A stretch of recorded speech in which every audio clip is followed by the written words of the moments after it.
Hello everybody and welcome to the second patch from scratch video for the Sub 37.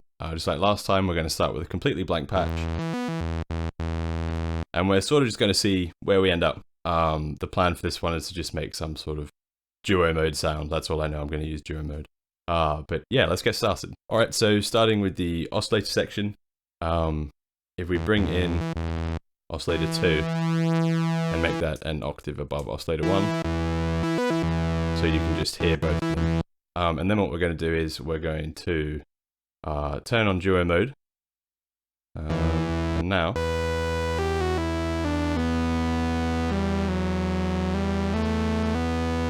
yeah, you can play two notes at once. One of my favorite features of the Sub 37 for sure is that ability to do duo mode. But one thing we can do is if we make an even bigger octave gap between oscillator 1 and 2, so we turn oscillator 1.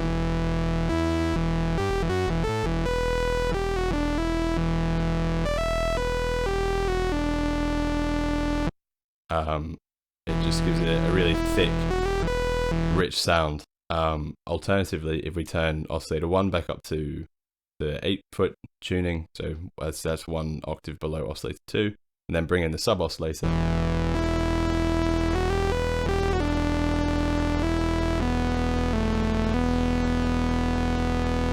That also sounds really nice.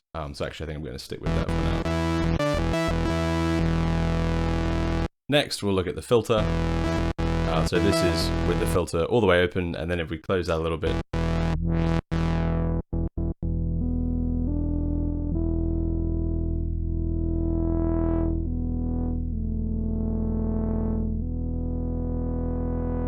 you can hear the really beautiful Moog ladder filter there. Moog, my bad.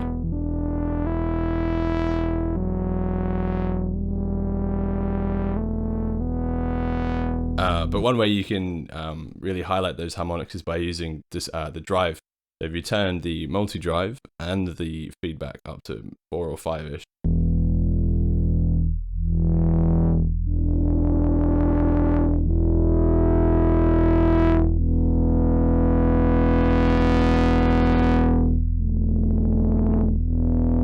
so you can hear that with the drive added, there's a lot more grittiness to that filtered sound.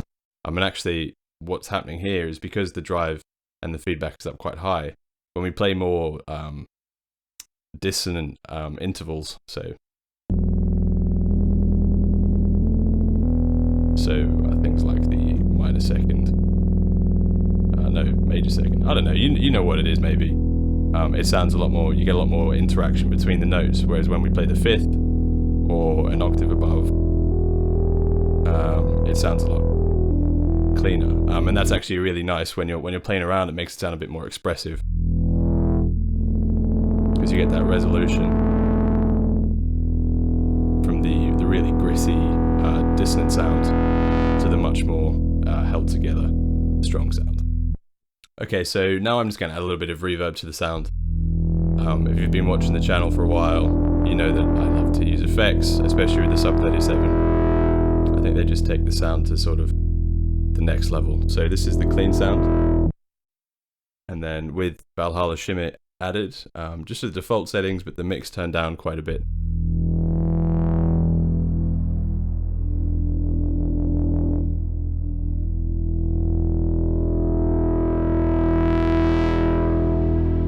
I mean, that already sounds really nice. Again, just to show it again without the reverb. Already sounds good, but then with the reverb.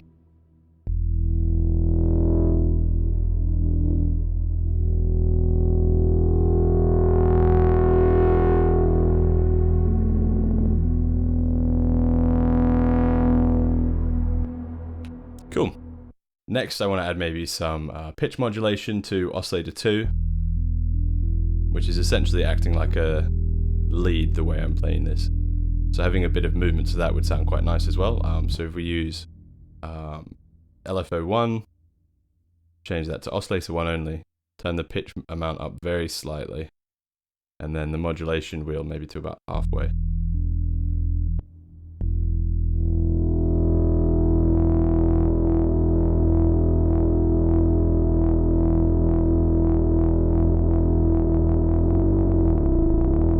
Sorry, set that to Oscillator 2 only.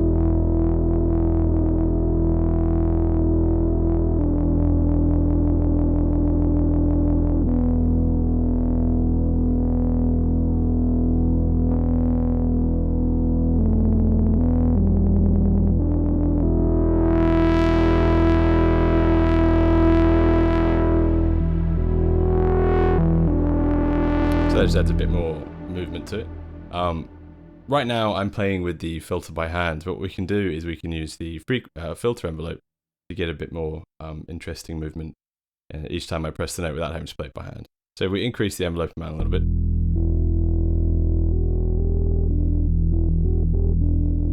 obviously it's not doing much now because after that first note is pressed,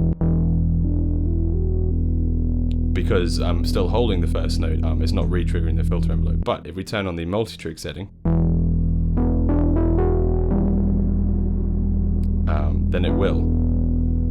You can hear that it re-triggers the filter envelope on every note press. But what's actually quite interesting is if you turn off that multi-trig setting, set a really slow attack to the filter envelope, and then a long decay as well. Even longer attack maybe,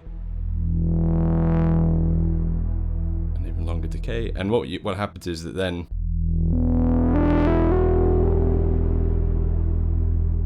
the notes that you play after the first note are sort of captured in the filter envelope.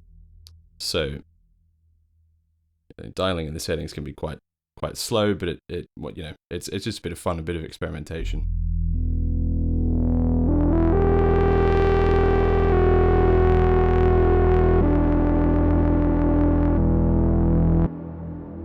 We're just going to dial up the amplitude release as well, so that when I let go of notes it's not so sudden.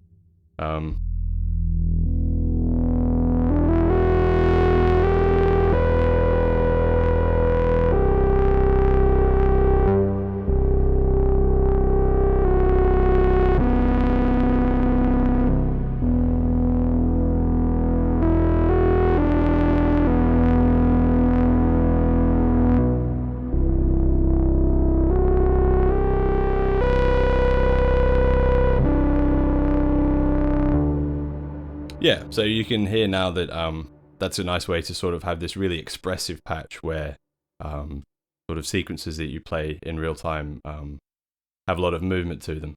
One thing that can be really interesting as well is experimenting with the different oscillator waveforms. So I believe right now these are both set to the defaults, so oscillators 1 and 2 are set to sawtooths, and then the sub is always a square wave.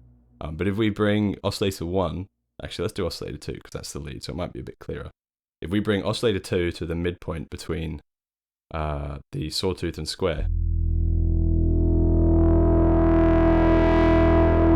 it's just got a really different character. So you listen to that, and then if we try it with the square,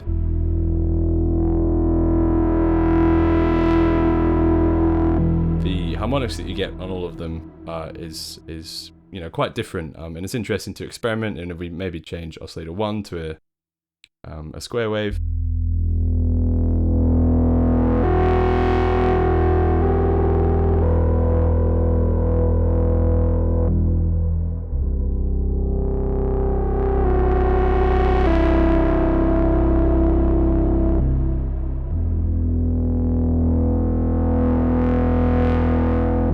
yeah, so it just gives you a lot of different ways to experiment just by changing around those waves and seeing what you like the sound of best. Something else that could be really interesting is if we use LFO2 for filter modulation, so something like this.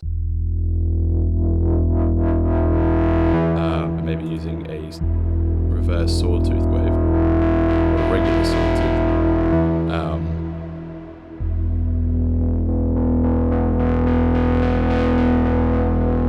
Getting us to do something like that could be quite interesting, and maybe the way we can do that is we can use LFO1, which is currently just modulating the pitch of oscillator 2 quite slowly.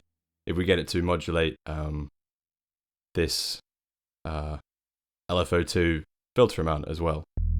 So the way we do that is we go and we set this mod 1 to EG time / PGM.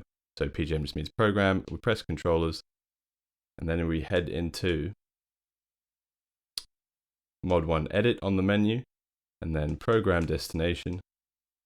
You just scroll until you find. So the setting that you're looking for is the Mod 2 filter amount.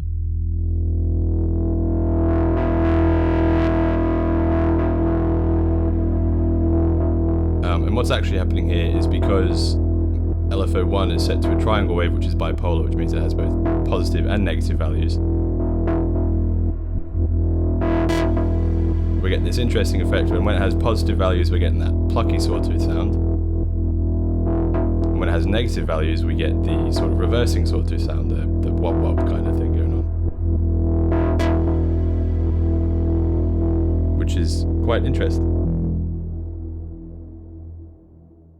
So now with that extra modulation added, this is the sound we have overall.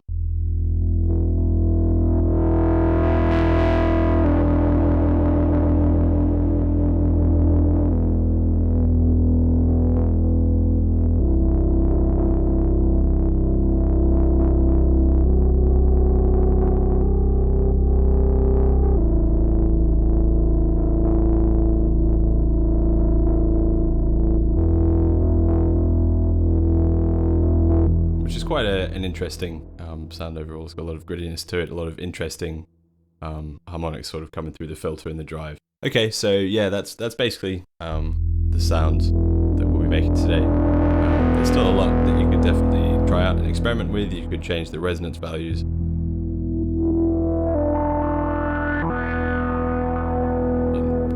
Changing that by hand is interesting, but also you could modulate it with one of the LFOs. Or something that could be quite cool is that actually we haven't used the amplifier envelope really for anything specifically. So you could get rid of the filter modulation maybe, or the pitch modulation from LFO1, and then use one of those mod slots to use the amplifier envelope to modulate the resonance, for example. You could add some glide. Let's see what that sounds like. May or may not work. Oh yeah, it does, there you go.